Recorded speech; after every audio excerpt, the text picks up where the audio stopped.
সংরক্ষণ করে রেখেছে। তার মানে হলো দুনিয়াতে ভবিষ্যতে যা কিছু ঘটবে সবকিছুই আল্লাহ আগে থেকেই লিখে রেখেছে। সুতরাং বোঝাই যাচ্ছে যারা ইহুদি নাসারা কাফির মুনাফিক মুরতাদ হবে তারা নিজের ইচ্ছায় সেটা হয় না, বরং আল্লাহর ইচ্ছাতেই হয়। কোরআনের বহু আয়াত ও হাদিস দ্বারা সেটা প্রমাণিত। কিন্তু এখনকার বিষয়টা ভিন্ন। সেই ভিন্ন বিষয় যাওয়ার আগে আসলেই যে আল্লাহ দুনিয়ার সব ঘটনাই আগে থেকে লাউহে মাহফুজে লিপিবদ্ধ আছে সেটা একটু কোরআন হাদিস থেকে দেখতে পারি। প্রথমেই কোরআন থেকে দেখা যাক।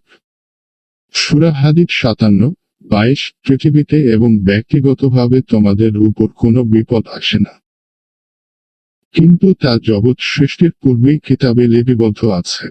নিশ্চয় এটা আল্লাহর পক্ষে সহজ। এ আয়াতের সহজ সরল ব্যাখ্যা স্বয়ং আমাদেরকে নবী দিয়ে গেছেন। সেটা একটা হাদিস থেকে দেখা যেতে পারে। সহিহ বুখারী, ইসলামিক ফাউন্ডেশন, অধ্যায় 49, সৃষ্টির সূচনা, হাদিস নং 2967। কুতাইবা আবু হুরায়রা থেকে বর্ণিত, তিনি বলেন, রাসূলুল্লাহ সাল্লাল্লাহু আলাইহি ওয়াসাল্লাম বলেছেন, আল্লাহ যখন সৃষ্টি কার্য সমাধা করলেন তখন তিনি তার কিতাব লাউহে মাহফুজে লিখেন, যা আরশের উপর তার কাছে বিদ্যমান। নিশ্চয় আমার করুণা আমার ক্রোধের চেয়ে প্রবল। কিন্তু সমস্যাটা অন্য জায়গাতে। সেটা বুঝতে হলে এই হাদিসটা দেখতে হবে। সহিহ বুখারী, ইসলামিক ফাউন্ডেশন, অধ্যায় 53, ফাজাইলুল কোরআন, হাদিস নং 4624।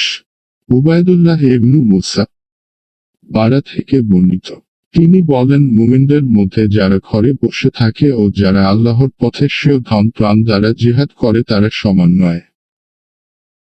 আয়াতটি নাজিল হলে রাসূল সাল্লাল্লাহু আলাইহি ওয়াসাল্লাম বলেন, জায়দকে আমার কাছে ডেকে আনো এবং তাকে বলো সে যেন কাষ্ঠখণ্ড, দোয়াত এবং কাঠের হাড় রাবি বলেন। অথবা তিনি বলেছেন, কাঠের হাড় এবং দোয়াত নিয়ে আসে। এরপর তিনি বললেন, মুমিনদের মধ্যে যারা অক্ষম নয়। ভাই, এ সময় সাহাবী আমর ইবনে উম্মে মাকতুম রাসূল সাল্লাল্লাহু আলাইহি ওয়াসাল্লামের পেছনে বসা ছিলেন। তিনি বললেন, ইয়া রাসূলাল্লাহ, আমি তো অন্ধ, আমার ব্যাপারে আপনার কি নির্দেশ?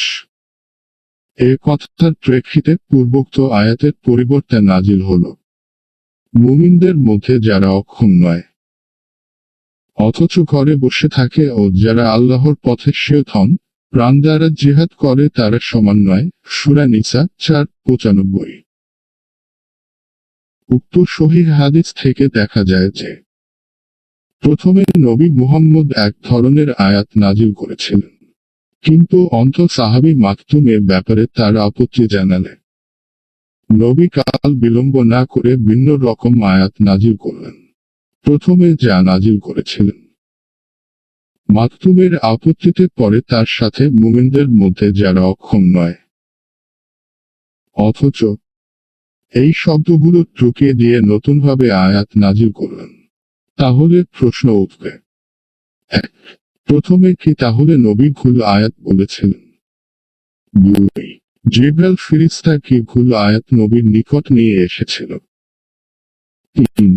এত তাড়াতাড়ি সেই আয়াতের পরিবর্তে ভিন্ন আয়াত যদি এসে থাকে এটা আসলে কি নির্দেশ করে? 4. মাকতুম যদি উপস্থিত না থাকত তাহলে কি ঘটত? মাকতুম যদি আপত্তি না জানাতো তাহলে সেই ভুল আয়াত এখনো কি কোরআনে লেখা থাকত? 5. লাউহে মাহফুজে আসলে কি লেখা আছে? 6. এভাবে একবার যদি ভুল আয়াত এসে থাকে তাহলে আগে বা পরে যে এভাবে ভুল আয়াত আসেনি তার প্রমাণ কি? 7.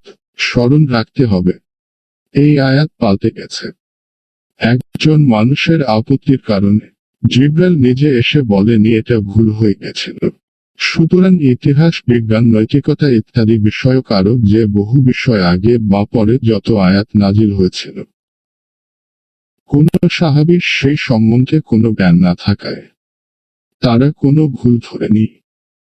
সেই কারণে সেসব আয়াত পরে আর সংশোধিত আকারে আসেনি, এমনকি ঘটতে পারে না। আর এটা কেমন যে আল্লাহর আয়াতকে সামান্য এক কণ্ঠ সাহাবী অসম্পূর্ণ বলে আপত্তি করল, আর সেটাই প্রমাণিত হয়ে গেল। সামান্য এক কণ্ঠ মানুষ যদি এভাবে আল্লাহর কালামকে অসম্পূর্ণ প্রমাণ করতে পারে, তাহলে কোরআনটাই আসলে আল্লাহর কালাম হয় কিভাবে?